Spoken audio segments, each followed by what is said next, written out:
I'm Theo. And I'm Juliet. And this is Apologies Accepted. We offer an entertaining look at some of the big issues in history by examining public apologies of the famous and infamous. We're looking at politicians, serial killers, actors, and you. Send us a public apology you would like to make, and we'll read it on the air and give you a chance to redeem yourself, or just get some guilt off your shoulders. We're here for you. Once a week, maybe more if you're really, really sorry.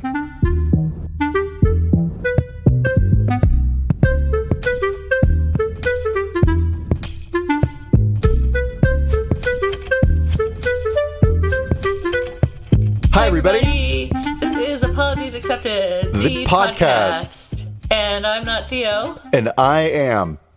But also, I am not Juliet. I was like, you're what? Just checking in with myself. You're Theo.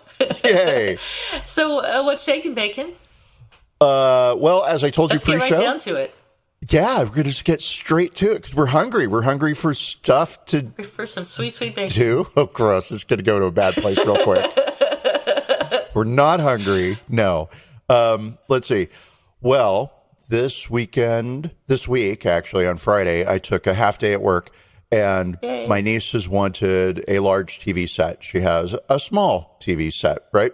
Uh-huh. And she has a 2-year-old. So she was like, blah. And I was thinking, Christmas. This would be a great Christmas gift. Yeah. And TVs are cheap.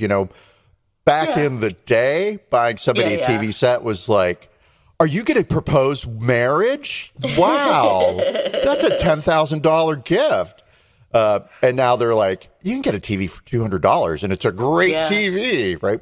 Yeah. So I got a big 65-inch TV, right? Brag. And then I drove an hour and a half to her house. Uh-huh. And the plan was I was going to sneak into her house while she was at work. My sister was going to help me, right? Because I don't have a key. And then we were going to swap out the TVs. I was going to get everything set up.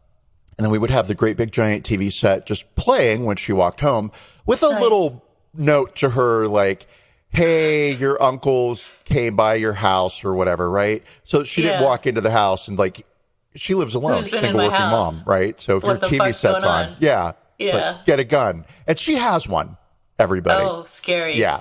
So I think she has one. I don't know if she got rid of the gun when she had her son. I need to find that out because it is my business. So anyway, it turns out that my niece decided to come down with the flu. Oh, no. And she had to leave work early, right? Oh. And she went to my sister. And because nothing in my family can ever just be simple or straightforward, right? So she has a really bad case of the flu, right? Go to urgent care, critical bad. It's probably not COVID because of the symptoms, but the COVID test negative, great, cool. But it completely took all the attention off of me. Oh, no, that's not fair. Put it onto her. Which was the whole point of the TV set. Was like, what a great uncle. You're amazing. No, I got nothing. And so I'm quite angry at my niece, and now she's out of the will. Did you give her the TV at least? No, I took it back. Yeah. No. Yeah, I gave her the TV. But because of the way things are, right? So my niece has a severe case of the flu. Her son, my grandnephew, does not have the flu, and he's 2. So she wants to make sure he's not exposed to it. So she stays at her mom's, my sister. My sister goes to her house now to babysit for the weekend, watch the giant TV that I left, and then text me every 5 minutes to complain about, how did this work? I don't know. I just bought it and took it out of the box and plugged it in. I'm not the TV now you're guy. on the hook forever. Right. Yeah, exactly. Now I know all about the internet and how TVs connect to it. So that was my week. It was a fun, nice little jaunt in my new car, which I'm always finding an excuse to drive. Yesterday, I spent 3 hours driving around for coffee because I wanted to be in the car. Yeah, it was fun. And now here we are. Here we are on a Sunday. What about you? What's shaking bacon? Oh, not too much. I went into the office for the first time since the pandemic started on Wednesday, so that was weird. It was strange that I realized how ridiculous it is to have to commute to a place where you just sit down and do the same things you would be doing at home. So I have to say I didn't really like it. I did like seeing the people, but sure. that's like 5 minutes. So you like see them for 5 minutes, you talk about whatever's going on in their lives or whatever, and then you're done. I mean, well, we talk about whatever's going on in their lives over Zoom anyway, so it was really just 5 minutes to see somebody say, oh, wow, it's been so long since I've seen you, I can't believe it's been 3 years, and that's it. So the whole work at work thing is a little bit weird. When you were in the office, did you get a read for, like, were there people that just go there every day now? Right? Like, there are the people who never go, and then there are people who always go, and you could tell the difference between the two.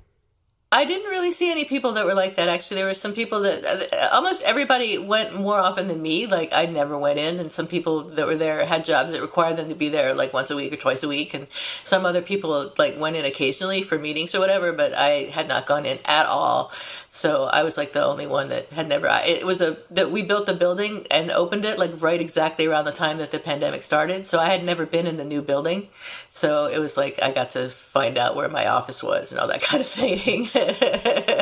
After 3 years. Your office has been sitting vacant for 3 years. Nobody's been there. It's just empty. Your personal space has been sitting. Yeah. Did you have to like clear off the cobwebs and stuff? No, they have maids. Oh. So that's really all that's been up. My dog is sick. I don't know what's going on with her. She's got some sort of stomach bug or something. She's kind of got stomach issues, and she doesn't really want to eat very much. And I guess I'll have to take her to the vet tomorrow as an emergency patient if she doesn't get better today. So keep your fingers crossed for her. She's just not really feeling it. Oh, it's always sad when dogs are sick because they can't tell you how bad they're feeling. Yeah. I feel bad enough. I wouldn't want her complaining, too. I would feel really super bad if she was like, my stomach hurts. I don't feel good. But all right, we'll take you to the vet today. Right. Well, that would be your gauge, right? If your dog could complain, then you could just be like, shut up, you crybaby. Or, oh, my God, no, we're going straight to the vet right now. Yeah, that would be helpful. I read a sci-fi book once that explored the question, what if dogs could talk, but all they did was lie?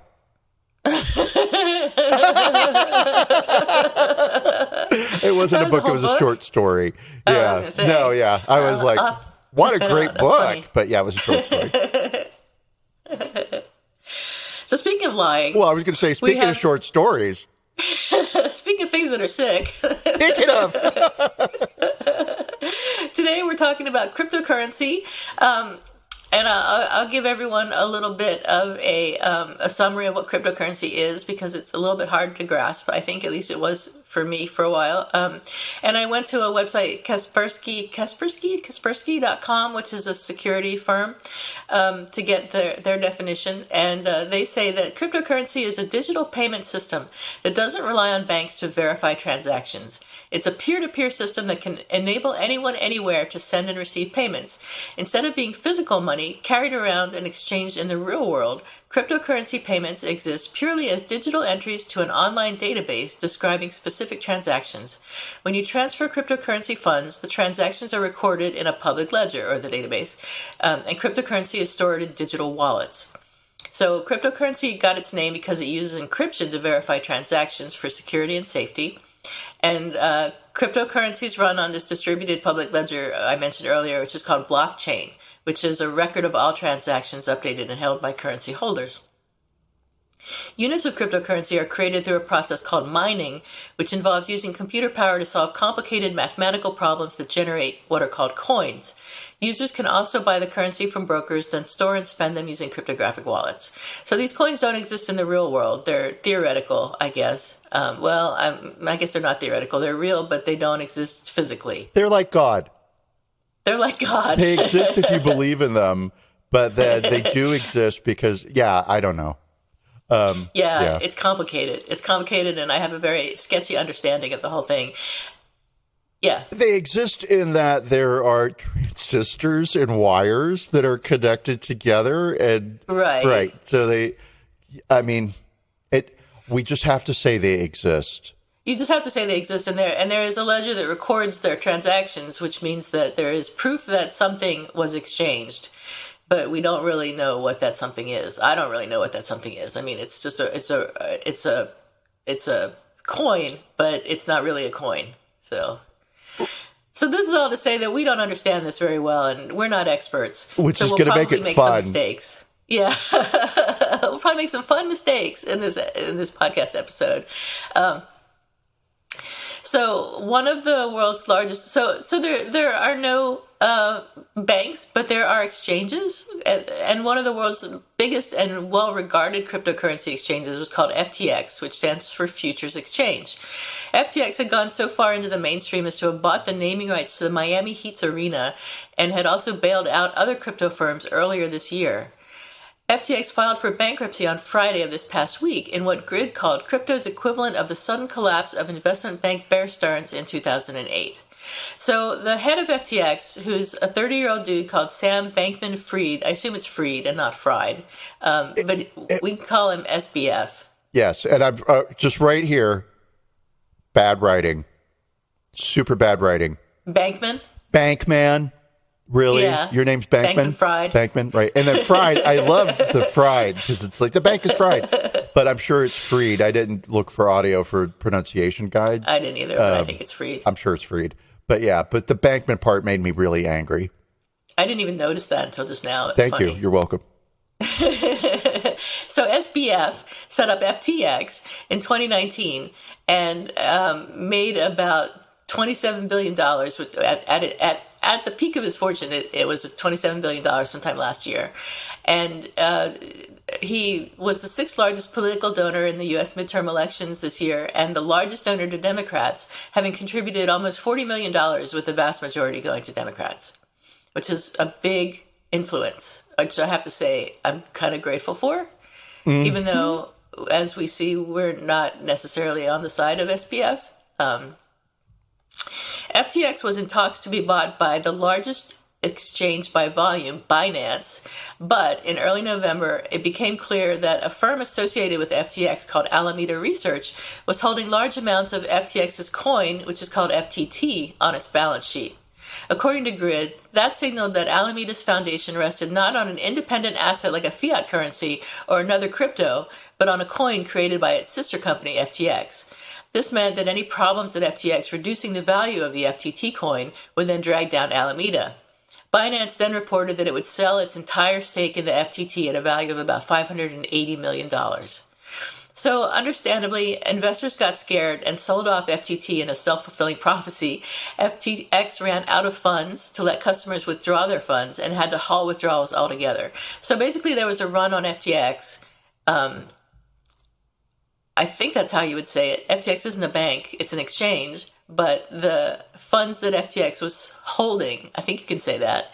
Yeah, well, it's all very nebulous. Yeah, Go I mean, ahead. it gets goofy, but so FTX is sort of a middleman in a way, right?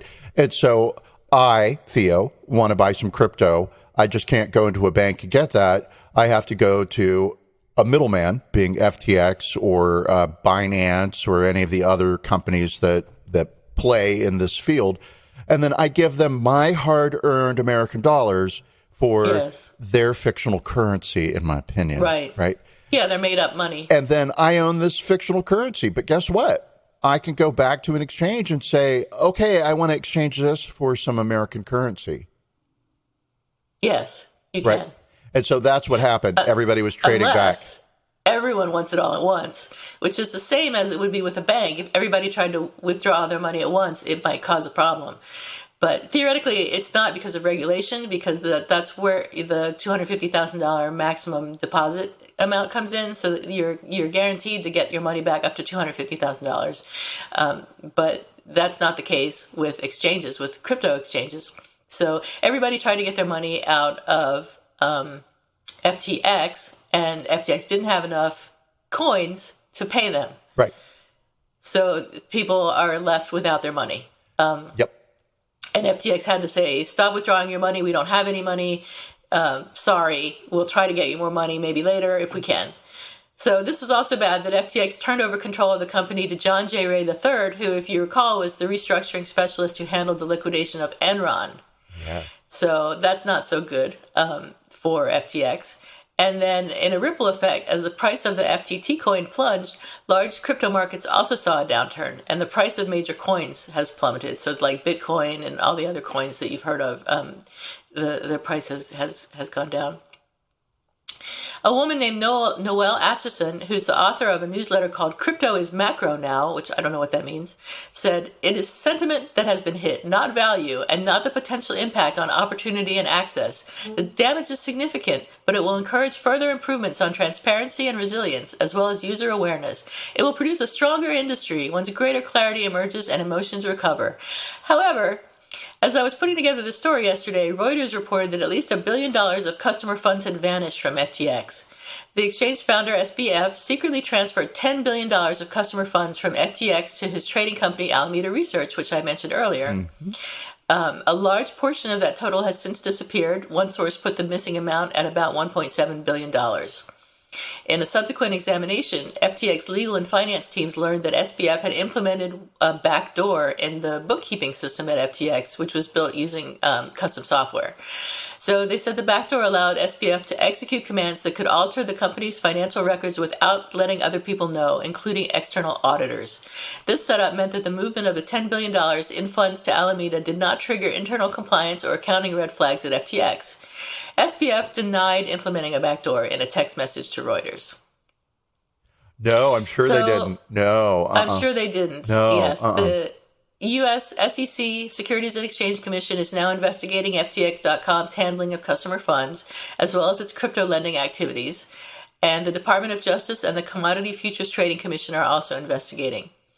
But I think additional problems emerged on Saturday, and I'm not really clear about this, but FTX's U.S. General Counsel Ryan Miller said in a Twitter post that the firm's digital assets were being moved into so-called cold storage to mitigate damage upon observing unauthorized transactions. So cold storage means that the wallets are not connected to the internet, and they do that to guard against hackers. Right. So the companies take the fake stuff and put it in the real world so that you've got something. Kind of. Yeah. Yeah, kind of, yeah. The company said that it had detected unauthorized transactions, and analysts flagged that hundreds of millions of dollars of assets had been moved from the platform in suspicious circumstances. Mm-hmm. So basically, there was a hack. They were hacked, yep. They were hacked. I don't know if they were hacked by SBF. I don't know if they were hacked by Russia? Random people. I don't know if they were hacked by Russia. FTX officials confirmed rumors of the hack on the firm's Telegram channel, according to a CoinDesk report, which said that the exchange had instructed customers to delete FTX apps and avoid its website, which is crazy. It's so bad you can't even say the words FTX without... You can't even... Without your computer being hacked. Right. Without all the money that you owe going straight to somebody, but not you, yeah. So far... up till now, $3 billion in crypto has been stolen in general in 2022 through 125 different hacks. But this would be an additional, we're not even sure how much money has been stolen, but maybe $10 billion, maybe $1 billion, a lot of money.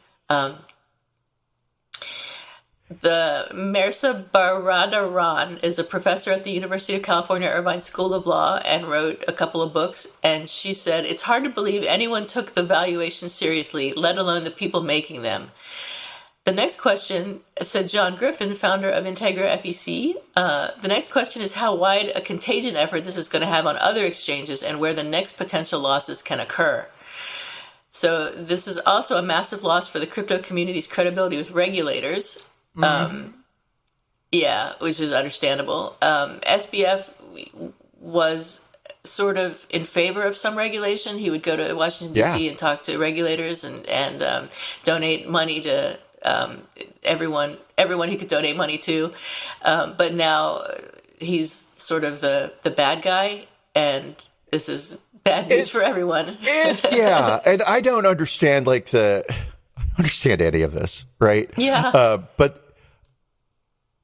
But I've got some pieces, and so there is an irony here that this guy was probably, I won't say the sole voice for regulation, but one of the very few voices within the crypto industry for government regulation, and that's what was his downfall. You think that was his downfall, that he was in favor of regulation? Oh, well, I don't think it helped. I don't think it helped, and in this story, which involved economics, I found it really hard to be interested or pay attention or find sources that came with coloring books, which is my usual speed for stuff, Like, if I can color it in, I can understand it. Yeah. Thank you, anatomy class. You taught me that. I'll have to look for one for you on Amazon. But I don't want to derail you. So that's okay. Mark Lurie, the CEO of Shipyard Software, which builds tools for decentralized finance, said, "For a brief time, SBF was the face of crypto lobbying, donating massive amounts to both parties and actively engaging regulators. The natural human response to a false prophet is to dismiss the entirety of their platform and community, and both legislators and regulators are human. Sadly, they may have trouble trusting the space for a long time." Well, I mean, you shouldn't have trusted the fucking space in the first place. Right. Hello. Jesus Christ, you idiots. But okay, I know. Great, go on. Enjoy the 21st century. It's loaded with fun. Oh, my God. But the good news is that City analysts wrote, "We believe cryptocurrency markets remain too small and too siloed to cause contagion in financial markets. With an $890 billion market cap, in comparison to U.S. equities, $41 trillion. Over 4 years, FTX raised $1.8 billion from venture capital and pension funds. This is the primary way financial markets could suffer, as it may have further minor implications for portfolio shocks in a volatile macro regime." So what that means is that my pension fund could have invested in cryptocurrency, and I could be out hundreds of thousands of dollars. Oh, yeah, easily. If my management fund, my management company had invested in cryptocurrency, which I hope they didn't. They didn't tell me if they did. I would have taken my money out if they had said something like that. So I don't even know. I mean, I don't know if my retirement account has been affected by this. It remains to be seen. Well, it'll be interesting. Well, it won't be interesting, right? Yeah. It'll be alarming to see the impact that this cryptocurrency crash, we'll use that word, has on the real world. Right? Exactly. Because you raised an excellent point, which is that everybody loves easy money. The buzz on the street was like, crypto, you just like, you put in a penny, you're a billionaire, right? Right. And so great. And maybe, they did stick X amount of money into crypto, and maybe you're now down X, right? Yeah. Yep. It would suck. Yeah. I'd be mad. I have a big no crypto policy, not only in my house, but with my IRA. Like, with your funds? No, you know what? If I can't touch it, you can't put my money in it. That's the law. Real estate only and gold. Right. Gold. And silver, I guess. Let's see. So if you remember, I said that SBF was worth like $27 billion at some point last year. Well, by the 11th, which was Thursday of this past week, the Bloomberg Billionaires Index considered SBF to have no material wealth whatsoever.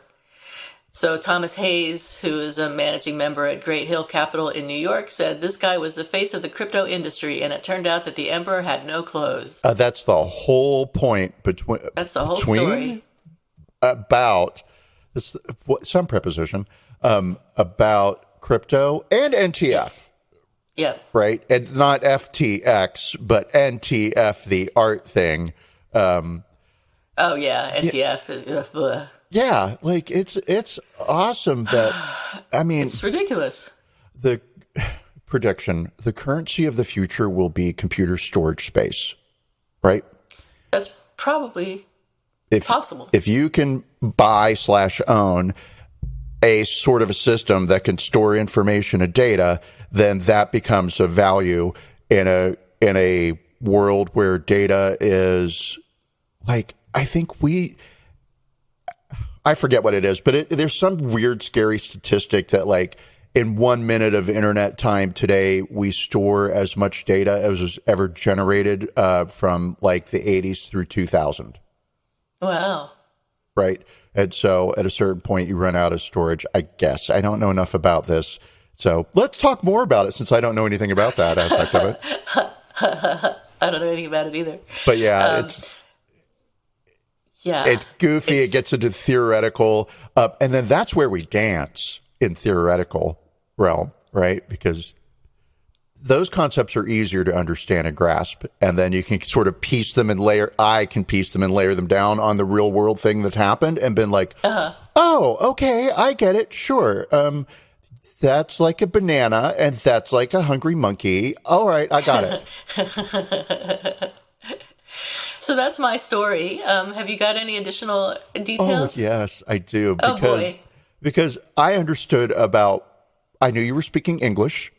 I could follow the story of what happened to Sam, or I forget his initials. SBF. SBF, right? I like to call him Sam because SBF reminds me too much of the Saudi prince MBF. I think that's his name. I'm not sure.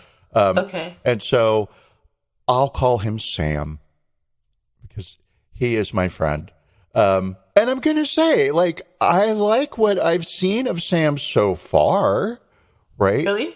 Well, I mean, so far, right? I've looked at 2 internet sites and I've heard 2 podcasts. Okay. But here's how I untangled crypto, right? And a lot of us will be repeating what you said. And now here's where I read everything you said back to you. Okay, so first of all, just the name crypto, which, as you mentioned, comes from encryption. And not cryptic, which is what I always sort of thought, if I ever thought about cryptocurrency, that it was cryptic currency. Because for me, it was like, okay, I don't understand it. It's a stupid internet thing. It's cryptic to you. Yeah. Right. Have fun. It's like planking. It's a fad. You're all doing it. Enjoy. Right. And so cryptocurrency was invented by nobody knows, but he has a name. It was a anonymous paper went up. So here we go. This is the story of Satoshi Nakamoto, which is a name that's used by a presumed synonymous person or persons who developed Bitcoin. I said crypto, Bitcoin, same thing for me, right? And he authored a Bitcoin white paper. And he created and deployed Bitcoin's original reference implementation. As part of the implementation, he also devised the first blockchain database. Nakamoto was active in the development of Bitcoin up until about 2010, right? There's been widespread speculation about this guy's true identity, though his name is Japanese. A lot of people think that he's American or European, given his fluency levels in English, which feels kind of short-sighted to me. He could be Japanese and whatever. All right. I've lived in the States for 40 years. Nakamoto started his work writing Bitcoin code in about 2007. In August of 2008, he or a colleague registered the domain name bitcoin.org. And then on October 31st, Halloween, just in case nobody knew that, Nakamoto published his white paper on cryptography. Published on I lied. So on Halloween in 2008, Nakamoto releases this white paper to a mailing list, and it's the cryptography mailing list from some website called medsdoud.com. And we're getting a little too lost in the details here. The white paper was entitled Bitcoin, a peer-to-peer economic cash system. I will now read you part of the white paper. It's not terribly long, and it's also not terribly complicated, right? Good. Which was helpful. So there's this mysterious unknown person who is putting up his name as a Japanese name, right? Why Japanese? Don't know. Who could say? It does lend an air of respectability. Right? Because if I tell you that Japanese scientists said that drinking water is bad, you would maybe stop for a second, right? And be like, really?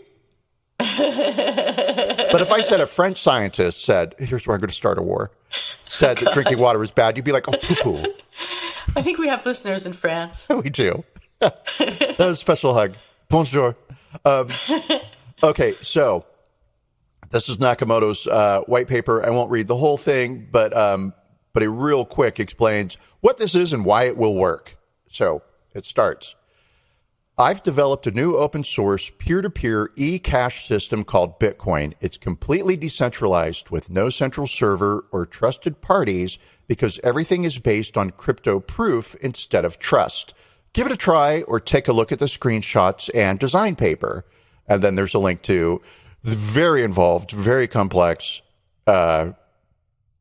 proof, right? It's multi-page proof and economy, internet, everything that I don't care to understand all in one beautiful multi-page paper. But this bit, this one pager makes sense. Okay, great. So there's the link to all the details if you want them. And then he continues. The root problem with conventional currency is all the trust that's required to make it work. The central bank must be trusted not to debase the currency, but the history of flat currencies is full of breaches of that trust. Banks must be trusted to hold our money and transfer it electronically, but they lend it out in waves of credit bubbles with barely a fraction in reserve. We have to trust them with our privacy, trust them not to let identity thieves drain our accounts. Their massive overhead costs make micropayments impossible. I don't understand what a micropayment is. I don't care. But I think that sort of probably explains why that lady that you quoted mentioned macro payments. Right. All right. So Nakamoto continues. A generation ago, multi-user time-sharing computer systems, basically the internet, had a similar problem. Before strong encryption, users had to rely on password protection to secure their files, and you place the trust in the system administrator, right?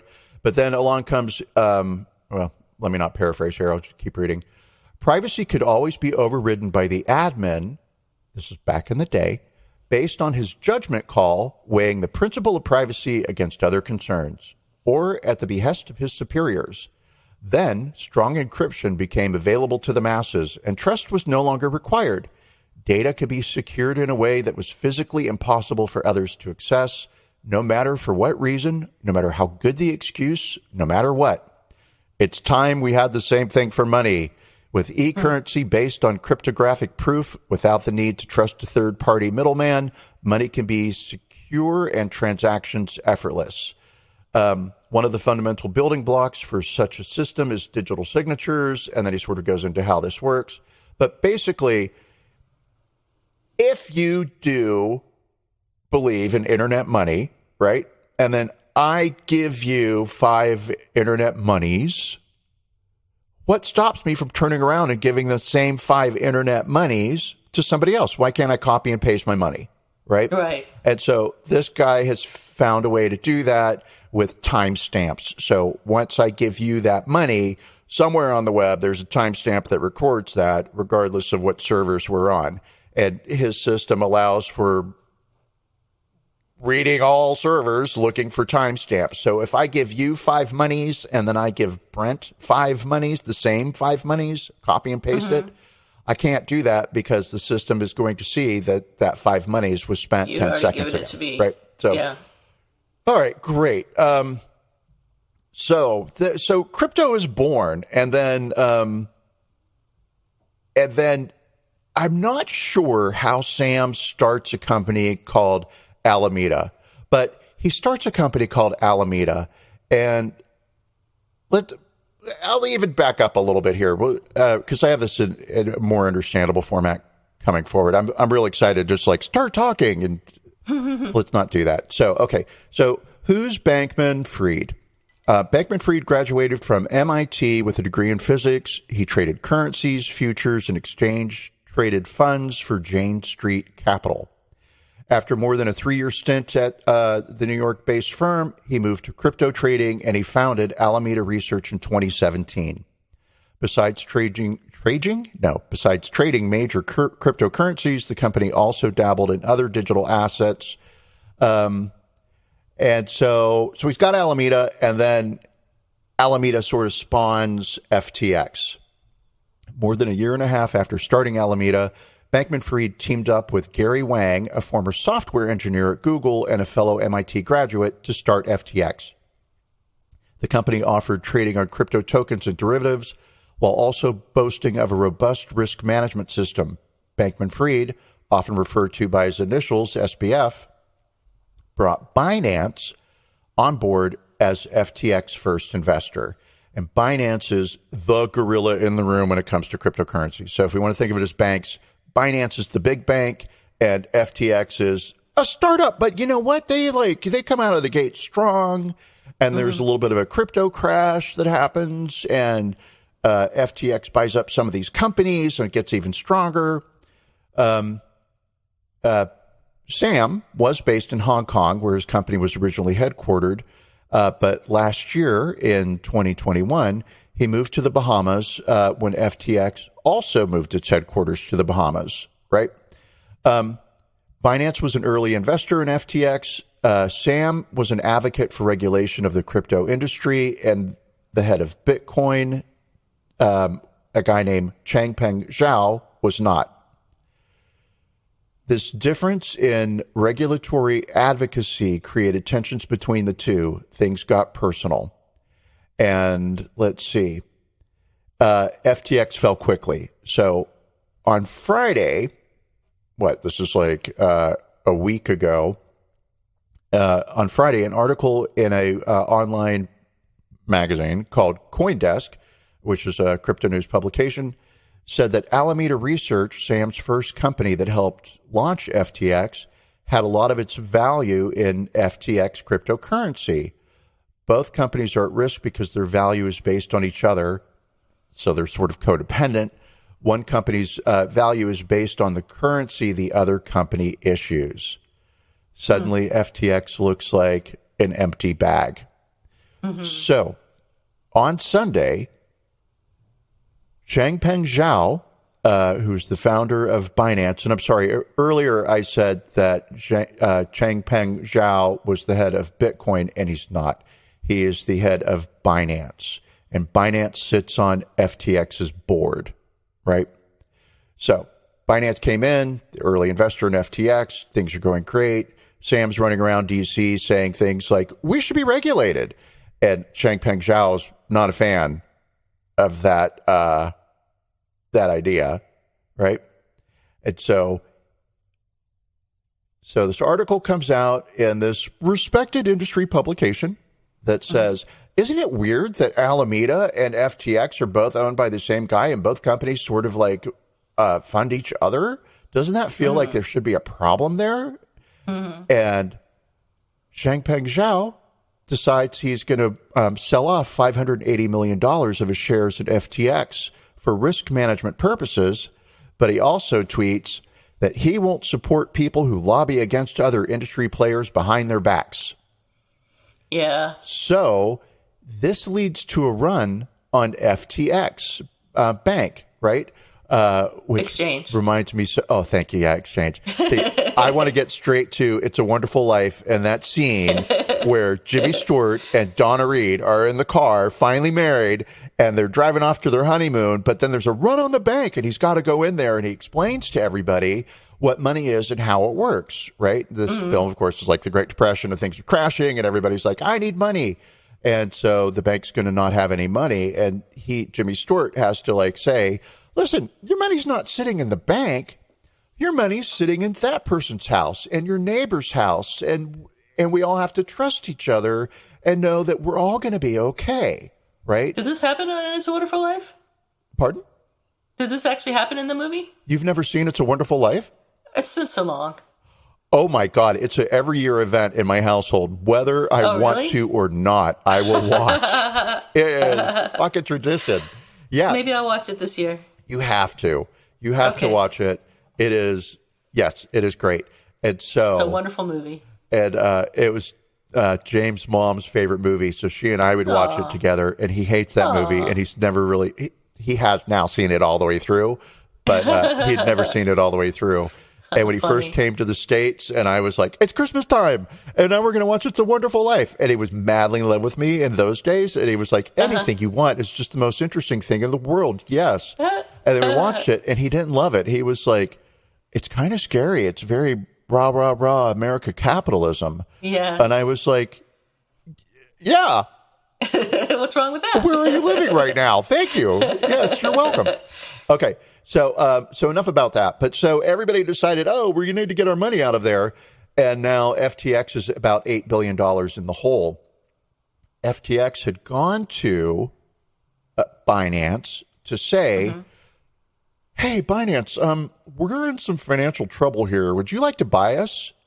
And a lot of people in the crypto world are like, why would you go to your number one rival and competitor and ask them to buy you when there's so many other options out there? And I don't know what they are because I tuned out as people started to explain because it just got too inside baseball, right? Too much. But so the concern is that Alameda, the first company, must have some really bad thing on its balance sheets, right? That he had to go to basically the head of the industry to be like, I'm in super big trouble. You're the only person who will understand how I got into this kind of trouble and understand that the trouble's not that serious. So why don't you just buy us and then everything will be fine, right? And the guy isn't because he doesn't want the industry to be regulated. And now he can pick up FTX for a song. Initially, he said that he was interested in buying FTX and he would look at it. And then a day later, a mere 24 hours, he said, no. And what does that do? It signals to the market that this is a poison thing, right? That there's something real bad there. And so get your money out. Yeah. And it's possible that our friend Sam, who does seem like a good guy-ish, sure, he's super rich. For the type of guy that he is. Yeah. Yeah, I guess, right? I don't know. I wasn't that interested in him because I was like, mysterious Japanese man, angry Chinese billionaire.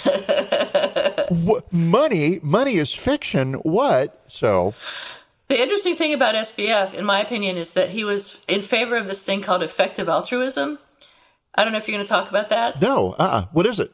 So effective altruism is this philosophy that says that you should try to make as much money as possible so that you can give as much money as possible to worthy causes. So, and he was trying to do that, which I think is interesting. I don't know how much money he gave to who. I know he gave a lot of money to Democrats, but I don't know if he gave billions of dollars to the poor or anything like that. But he in his first job at Jane Street, I think that's what it's called, he tried to get them to become effective altruists, and they were having none of it, which is one of the reasons that he left. I like him even more. I like him a little bit more. So that kind of makes you feel a little bit more warmly towards him, I think. Yeah, I'm going to say, I love that idea. It does make sense. It also helps you sleep at night if you're earning billions of dollars. If you're earning billions of dollars. Yeah. And you could feed everybody in India lunch one day, but you don't. Yeah. Right. But you're feeding everybody in, I don't know, Mexico City lunch? I don't know. Sure. Right. Whatever. Yeah, I get it. I love that concept. And so speaking of concepts, this got me to dive into what is money? Oh boy. Because here we are. We're like, what? Bitcoin? That's stupid. But when's the last time I touched a dollar bill? Maybe money's stupid. Not wearing a thong. Right. Thank you. Hi. And the answer is my money's all digital now anyway. I know. Right? I get paid by electronic deposit, debit card, if things are paid online. I actually find cash to be inconvenient. It's like, what am I going to do with this? I have to go to the bank and deposit it. I have to turn the physical back into electronic in order to be able to use it in my life. Sure, I could go to the store and buy candy, but, Right. So I've got two quick little stories for you. They're both charming as hell. The first one is, have you heard of the Yap tribe or the Yap Islands in the South Pacific? No. Well, so they're let's just get straight to it. Okay. All I'm right. excited. Yeah, me too. It's super charming. Okay. So there's a tiny island called Yap out in the Pacific Ocean, and economists love it because the tribe that lives on the island is primitive. They're pre-industrial, and they have a form of money that they use, they exchange with each other. And the money is a giant flat stone with a hole carved in the center. Oh, yeah. And when I say a giant stone, it's the size of a man. And they weigh like almost a car, right? Wow. So there's no gold or silver on the island of Yap. And I'm reading straight from NPR.org. Thank you, NPR. But hundreds of years ago, explorers from Yap found limestone deposits on an island about 250 miles away. And they carved this limestone into huge discs, and they brought it back across the sea on their small bamboo boats, right? Wow. It's unclear if the stone started as money, but they became money, right? And so it's big money. So if you're if you need a dowry, right? Your dad's got this stone, and there you go. You trade the daughter for the stone, right? I don't know if it'd be a house, but one of the examples that they used was when villages war with each other and there are deaths, a village will buy back its dead using these stones. And so they'll give a stone to the village in exchange for a body. I see. The stones have to come over the water, 250 miles, right? They weigh the size of a car. They weigh the size of a car, please. They weigh as much as a car. They're the size of a man. They're not easy to move around, but that's what they used to do. So if Mary bought the stone from Sam, right? Here's a house. Okay, you can buy my house. Give me that stone. Sam would push the stone over to Mary's place, and Mary would have the stone. After a while, they quit doing that, and the stones just sort of lay where they were, and everybody understood that's Mary's stone. All right, no, Mary sold that stone to Greg. It's Greg's stone now, right? Mm-hmm. And this becomes money. And that's what we sort of do with our money, right? It's just kind of the trust that this money holds value. And example 2 of what is money, these things aren't purely connected beyond the idea of trust, but that's all money is. It's just we trust that this is money. It holds value, right? So the rocks held value because, in my opinion, as an anthropologist, they show access to power, right? It takes power to carve stones. It takes power to bring stones from one place to another place, over the ocean, right? It's evidence of labor, if you will, right? And what do I do with that concept? I don't know, but it's there and it's tied up to money, right? And so now, point 2, seemingly unrelated, and it is completely unrelated, other than trust. Brazil, the 8th largest economy in the world, in the 1990s wasn't the 8th largest economy in the world. It was a shit show, and I did not know this. But in the 1950s, the president of Brazil decided he wanted to build a capital in the jungle, and so he printed a lot of money to pay for building this giant city in the middle of the jungle that didn't exist before. And that led to 30 years of rampant inflation. And there's this Wonderful Life episode that talks about what is money. And so This American Life? Thank you. What did I say? This Wonderful Life. God damn it. I really love that movie. This Wonderful American Life that that talks about this in great detail. But so in short, Brazil had year-over-year inflation, and the prices would literally change in the grocery store in the 1970s and the 1980s while you were shopping. There was a guy who would walk around with a sticker gun, and he would sticker up the new prices. And so the game for everybody was to get ahead of the sticker man in the store and get the things off the shelf before the new stickers could go on. And some people played the game of peeling those stickers off. And for those of us who lived in an age of sticker prices on items, I had a sticker or two that fell off of a thing on my way up to the cash register that I was going to buy. Like, oh, it's cheaper now. Okay. And I don't feel bad about it at all. So you have the sticker man with a gun, and he's stickering everything, and inflation was just ridiculous. And inflation was so bad they didn't have credit, because how can you buy something for $6 and then tomorrow it's worth $10, but you only owe $6 on it? Well, nobody's going to play that game, right? And so Brazil tried for 30 years to figure this out. Different presidents tried different things, and nothing ever worked. And inflation just went up. They had inflation at 80%, right? Year over year. Ridiculous. Like, I don't ask me to explain anything in detail about that because one, I can't. Two, This American Life didn't either, and so I don't have that information in my head. So what happened was a new president came in and he appointed a finance minister who had zero economic background, right? Nepotism. I know this guy. You're great. Come on over. Mm-hmm. Well, this guy knew 4 guys who had majored in economics in grad school, right? And given that they were all Brazilian, their interest was inflation, right? And so he went to these 4 guys that he knew in grad school. They were all friends. They're all drinking buddies, right? And said, hey, could you help me? Because I don't know anything and I need to figure out the stupid inflation stuff that we're going through. And the guys were like, no, sorry, it's hard. It's not easy. It's going to take a long time. And it's just not, it can't happen overnight. And that's what you're looking for. And we're not going to get involved, right? Mm-hmm. So they recorded and eventually they did. And so here's what they did in a nutshell. The currency at the time was, I think it was called the Brasilia, but we'll just call it the Brasilia, right? Okay. So the Brasilia really had no value. It just inflation, right? A gallon of milk might be 4 Brasilia, and then the next week it's suddenly 20 Brasilia, right? Right. And you were paid last week, so you have last week's wages, or last week's amount. So they switched their currency from actual pieces of paper to something that was intangible called the UVR, which stands for unit of real value or unit value real, right?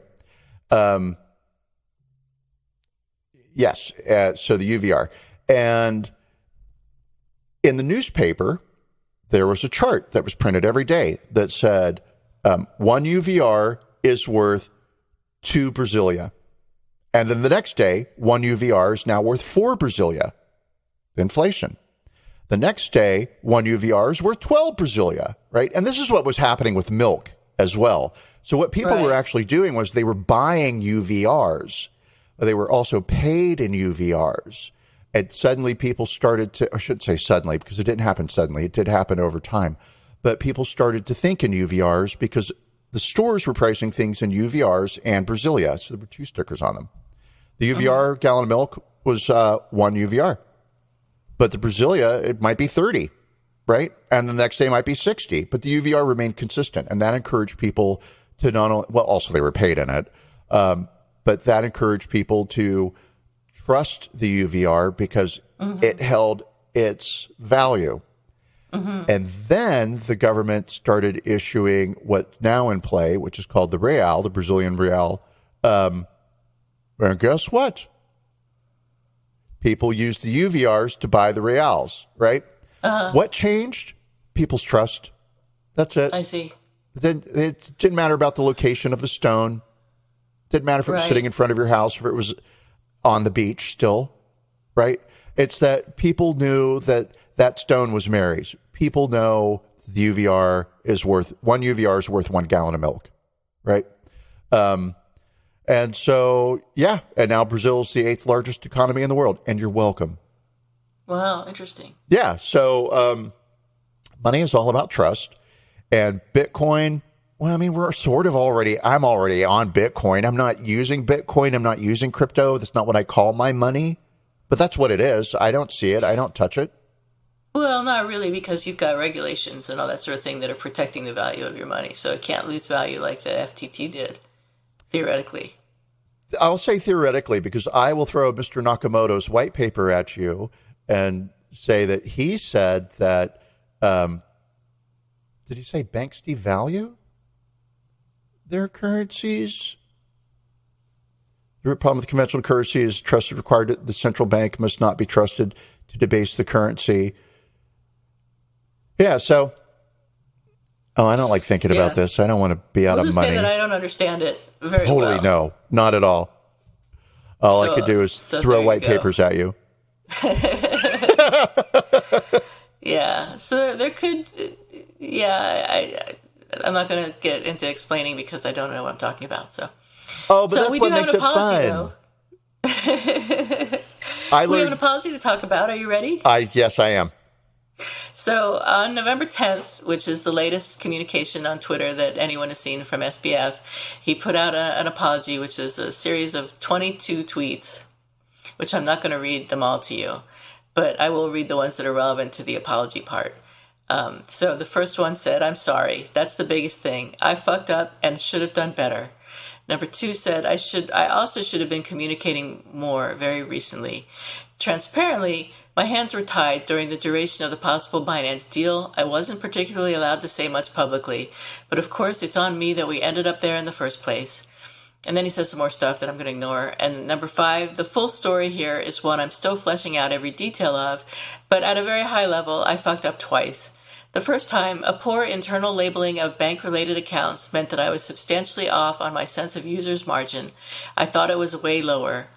6, my sense before, leverage 0x, U.S. liquidity ready to deliver 24 times average daily withdrawals. The actual leverage was 1.7x, and the liquidity was 0.8 times Sunday's withdrawals. Because, as he said, of course, when it rains, it pours. We saw roughly $5 billion of withdrawals on Sunday, the largest by a huge margin. And tweet number 7 said, and so I was off twice, which tells me a lot of things, both specifically and generally, that I was shit at. And a third time, in not communicating enough. I should have said more. I'm sorry. I was slammed with things to do and didn't give updates to you all. 8, and so we are where we are, which sucks, and that's on me. I'm sorry. 9, anyway, right now, my number one priority by far is doing right by users. And I'm going to do everything I can to do that, to take responsibility and do what I can. 10, so right now we're spending the week doing everything we can to raise liquidity. I can't make any promises about that, but I'm going to try and give anything I have to if that will make it work. 13, because at the end of the day, I was CEO, which means that I was responsible for making sure that things went well. I ultimately should have been on top of everything. I clearly failed in that. I'm sorry. And then he said some more stuff. And number 22, and finally, I sincerely apologize. We'll keep sharing updates as we have them. And that, I think, is the last anyone's heard from SBF, at least as of the time we started recording this. He could have said something since we started talking. Totally, yes. Anything could have happened since we started talking. So how do I rate this apology? I have to say I'm not a big fan of SBF. I think he didn't really know what he was doing when he did it, and that's why we are where we are today. I think a lot of the crypto people don't really know what they're doing, well, that's my sense anyway. I mean, I don't know any better than they do, so I can't really say that they don't know what they're doing, but it's just a sense that I have. But as far as this apology goes, I think it hit almost all of the points that we look for in an apology. So there was an expression of regret. There was an explanation of what went wrong. There definitely was an acknowledgement of responsibility. There was a declaration of repentance and an offer of repair. There was no request for forgiveness, not at least explicitly, but maybe implicitly. So I'd have to say that as far as this apology goes, I would give it an 8 out of 10. I think I'm not happy with what happened, and I think it was entirely his fault. But just looking at the apology as an apology, I think it's pretty reasonable. Wow. I'm going to say I was really sitting like at between a 4 and a 5 until you walked through all of the points, which I should have done too, but I didn't. I do the more like... That's what I'm here for. It's a 2, right? And then after you did that, I was like, oh man, it feels like an 8, but I don't want to give it that high because I hate what he did. But 7.9. All right. That's fair. Yeah. 7.9. So that's an average of 7.95. And it was your analysis that changed my mind. My deep, profound analysis. Once again, I was very focused on the act. What happened? Yeah. Yeah. Yep. Yeah, I really think he, as he said, he's 100% at fault. He absolutely is responsible for what happened. He and his team, which he's responsible for putting together, fucked up. And I think he's probably now trying to steal money from his own. Maybe I shouldn't say that. Maybe that's not really true. It looks like things don't look good, let's say, for as far as the money being stolen from FTX. Doesn't look good for SBF. Nothing looks good for SBF. But the apology was a pretty good apology. So perhaps he is a psychopath and made it all up. Doesn't mean a word of it. In which case, the rating of the apology would go down to a 0. But I don't have enough evidence to say that he made it all up. So it's a pretty good apology, and I'm giving it an 8. Cool. Right. I mean, I'll say, like, would I watch a documentary on him now? I would, because I've got some questions. Yeah. It's like, it's interesting. How good a guy are you really? Some of the stuff you say sounds good.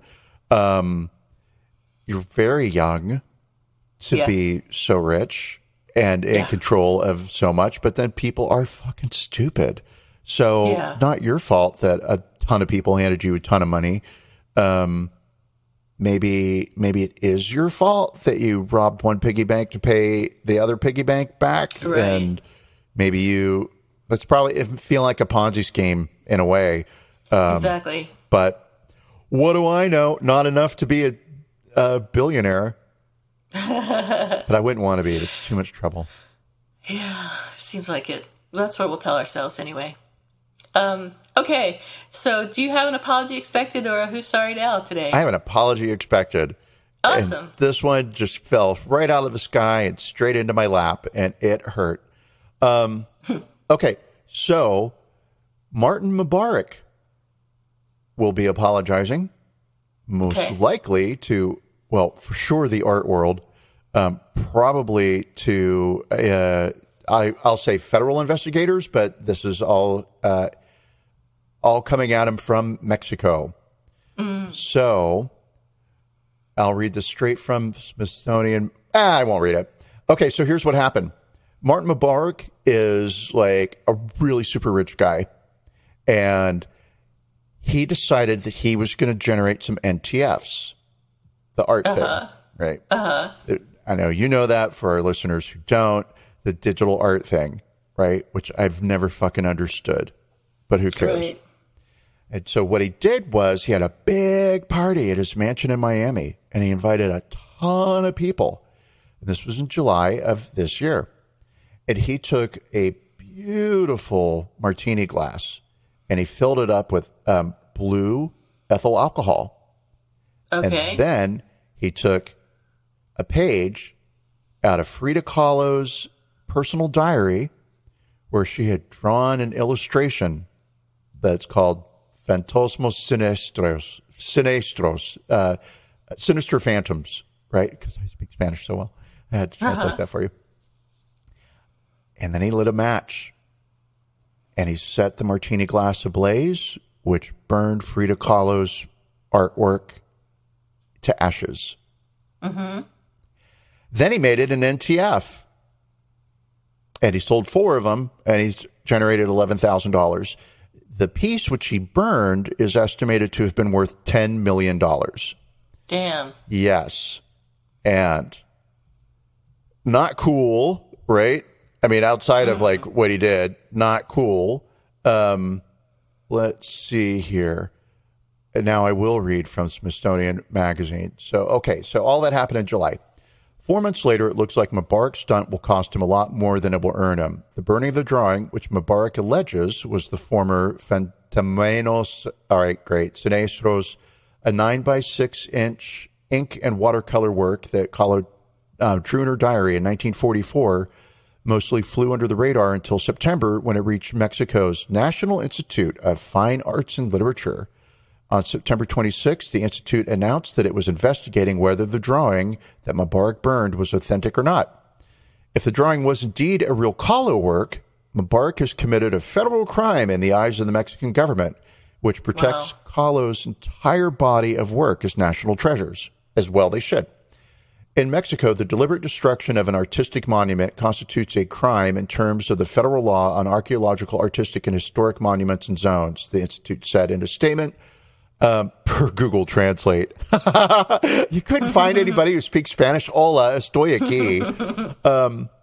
On the other hand, if the drawing was an imitation, Mubarak could find himself in trouble for fraud. Wow. If he did actually burn it, he is breaking the law, says this guy who specializes in art. He's an attorney who specializes in art, cultural heritage. And if he didn't, if it was a reproduction, then he might have violated copyright law. And if he copied the original with an intent to deceive, it could be fraud, right? All that to generate NTFs, because I'm sure he was hoping to earn more than like $10 million. The Museum of Frida Kahlo, or the Frida Kahlo Museum, released a statement condemning Mubarak's actions and is raising potential legal concerns. Mubarak tells the Times that he thinks that Kahlo herself would approve of his stunt. And I will quote, "If Frida Kahlo were alive today, I would bet my life that if I bet your life, I would bet my life that if I asked to burn a small piece of her diary to bring some smiles and better quality of life to children, then she would say, go ahead and do it. I'll light the fire." Where do the children come in? Right. That was the bit that I left out. So some of the funds that he was going to raise were going to go to a charity. A children's charity. Right. A children's charity. Right. But most of it was going to go into his pocket. Yeah. Mubarak, for his part, maintains that the drawing was authentic. He tells the Times that he bought it from a private collector in 2015. He won't say how much he paid for it, but it was valued, if real, at $10 million. Let's see. Damn. When the Times asked Mubarak if he wished he hadn't burned the drawing, he said if he hadn't burned the drawing, this is the paper quoting themselves, they're saying that he took a long pause and he sighed, and then he said, "I like to say I don't regret it," which means that he regrets it. And then they point out that this idea of burning physical art for the sake of art is not a new thing, idea. Right? Last year, I hadn't heard about this. Last year, a collective called Burnt Bansky lit an original artwork by the famous street artist on fire and then sold an NTF of the work. But I was aware of the Bansky auction. Remember when the girl with the balloon went up for auction and then the frame turned into a paper shredder? Right. Like, that's good. Yeah. That was interesting. But so, sorry, Mr. Mubarak. I'm sure you'll be apologizing soon enough, either for defrauding people or for burning. How the fuck do you burn a Frida Kahlo work? I don't know. Sad. Yep. I hope you took a good picture of it before you burned it. Well, at least there's an NTF, yes. And so it will live forever on the internet, which was doing before everybody, because there were photos of it. People are dumb. Yeah. Okay. What about you? Who's sorry now? Apology expected. Well, I have an apology expected, and it's from the apology should be from the owners and builders of San Francisco's Millennium Tower, which is a $350 million project consisting of two buildings, one which contains apartments, like 400 luxury apartments, including a $13 million, 5,500 square foot penthouse, and the other, I think, is offices. The apartments in the apartment building go for like $1 million for a one-bedroom apartment, which is, I mean, that's not bad for San Francisco. I don't know how big they are, but that's about your average price. Unfortunately, the Millennium Tower, which was built in 2009, opened in 2009, the Millennium Tower has been slowly sinking basically ever since. It's the tallest residential structure in the city, and its uneven settling has caused cracks in the sidewalk near it and cracks in the basement walls of the next door building.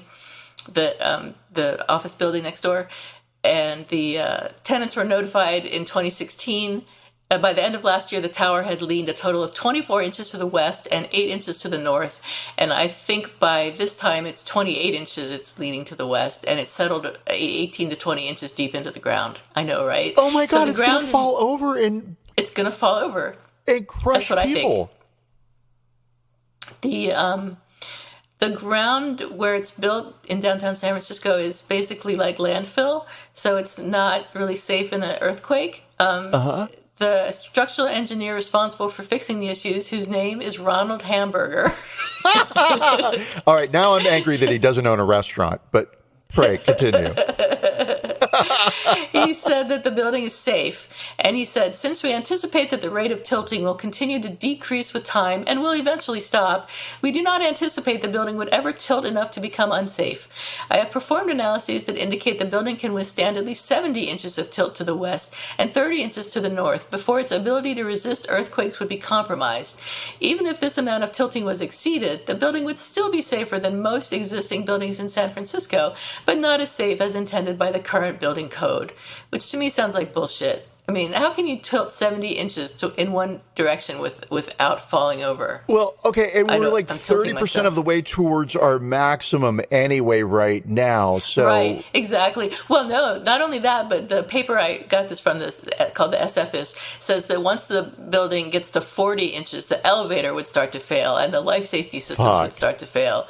So that would be a dangerous living environment, to say the least. I mean, not to mention that it's, I don't know how many floors high it is, but how are you going to get to the top if you live on the penthouse or even above like the 5th floor or the 10th floor or however high people want to walk in any given day? It's ridiculous. It's totally ridiculous. And also, it makes me not want to go downtown thinking this building is going to fall on me. I mean, it's only going to fall on you. Right? Right, exactly. That's the only thing that will ever happen is this building is going to fall on you. And Jesus Christ, people are so, again, I will say it. You may quote me. People are fucking dumb.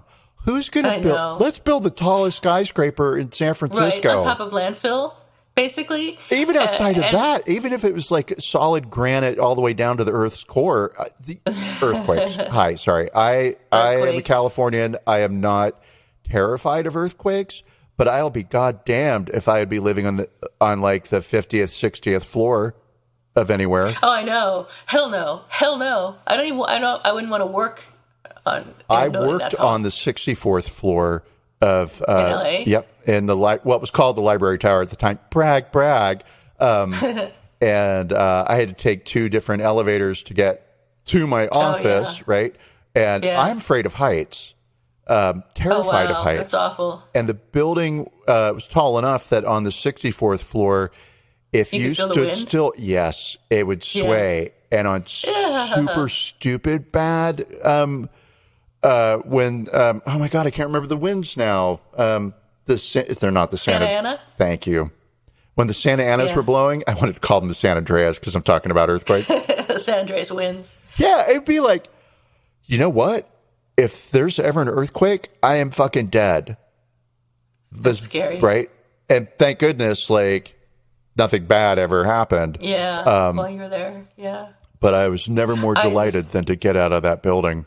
I bet.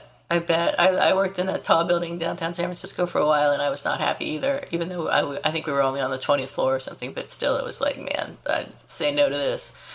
And they're trying to fix this building, the Millennium Tower, by going underneath it and shoring it up, but as they're fixing it, like, it's making it worse. And it's just... Of course it is. They're digging under the building that's falling. I know. And they were supposed to prop it up before they went and dug underneath it, but they decided not to prop it up because it would be cheaper not to prop it up. So they're just digging underneath it now. It's crazy. It's just nuts. I'm glad I don't work downtown. I'm glad I didn't buy an apartment in that building. I'm sorry. I would never buy an apartment from anybody named Mr. Hamburger. I would just be like, this is a fake name. You're a fake. Ronald Hamburger. Yeah. No, I have nothing to do with this. Boo. Well, that's all the news I've got today. Well, that's all the news I have today. That's how we should end every show. Well, that's all the news I have today. That's all the news that's fit to print. Okay, so I guess thanks everybody for listening. We appreciate it as always, and we hope you stay cool, cucumbers. And remember, we love you. We love you. Bye. Bye.